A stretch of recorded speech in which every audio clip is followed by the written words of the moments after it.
Justru terkait statementnya Pak Mahfud MD terkait aliran dana di kementerian bagaimana?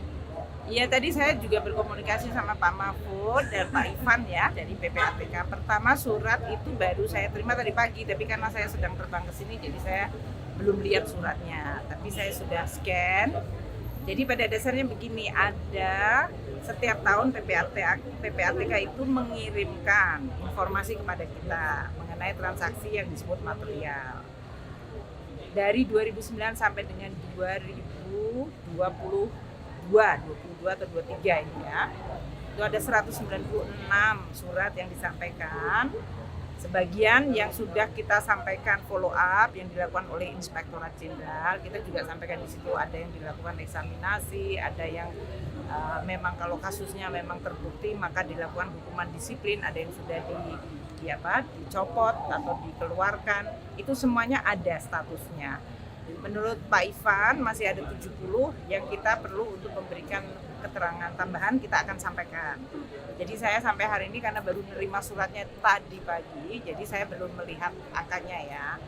Mengenai 300 triliun terus terang saya tidak lihat, di dalam surat itu nggak ada angkanya. Jadi saya nggak tahu juga 300 triliun itu dari mana angkanya.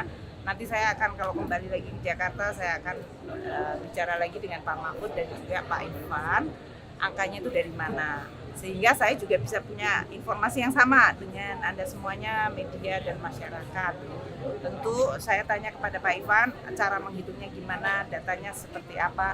Karena di dalam surat yang disampaikan ke saya, yang dalam hal ini ada lampirannya 36 halaman, itu nggak ada satupun angka. Gitu. Jadi aku nggak bisa berkomentar mengenai itu dulu, tapi saya janji nanti akan ketemu sama Pak Mahfud, sama Pak Ivan untuk bisa meng-clearkan sebetulnya ini masalahnya apa, di mana, siapa.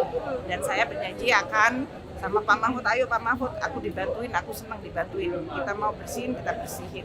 Tapi dengan data yang sama, dengan fakta yang sama, dan sebagian yang ada di dalam Kementerian Keuangan kita kerjakan ya. Seperti kemarin kita melihat saudara Rafael Alun mengenai LHKPN, kemudian ketidakpatuhan, ya kita lakukan hukuman disiplin. Data-data yang kita miliki kita share juga dengan KPK sehingga dari sisi penegakan hukum tetap dilakukan. Jadi kan ada pembagian tugas ya dari kami, dari sisi ASN dan kemudian dari sisi penegakan hukum. Kalau memang ada ditengerai apakah korupsi, fraud, kriminalitas, itu kita bekerja sama dengan APH. Itu ya. Kemudian kooperatif ya Bu ya untuk sangat.